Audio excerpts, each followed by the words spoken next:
Since I'm here and it's a fine day, I thought I'd go through some of the things I've made.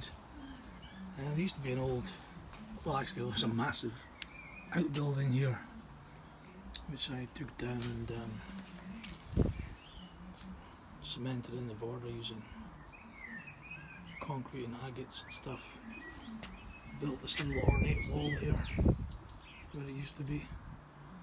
Put in this trellis and these plants. Built those birdhouses up there, one on the right, one on the left isn't built by me. Built this surround by the garage to stop the water. Built this interesting little pipe underneath this large cement slab to get the water out. Used to be the water gathered here in gallons and now it completely disappears into the lane.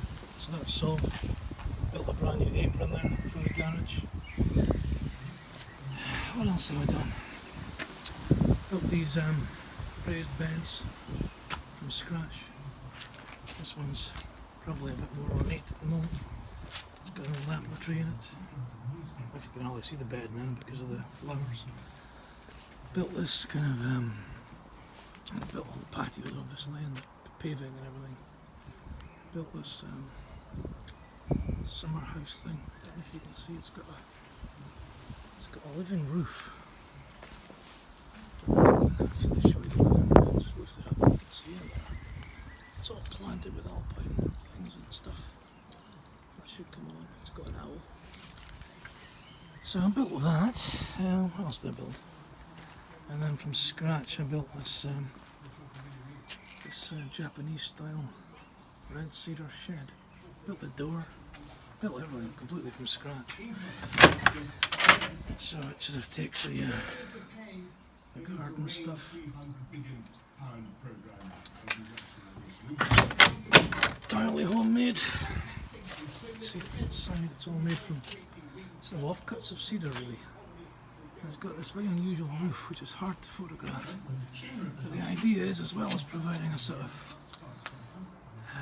canopy to stop the rain as you walk into the garage or walk around it, that will become seeded and that will also become a living roof as well. So that, and this, and this, and that, and this, and this, and this. Just some of the things I've done, and if you want anything done similar, let me know. This table was also built from red cedar from scratch. It's not at the best because it's currently growing this, I can't remember, it's called a sedum. It's for another living roof. So that was planted from seed. So, it's probably enough for just now.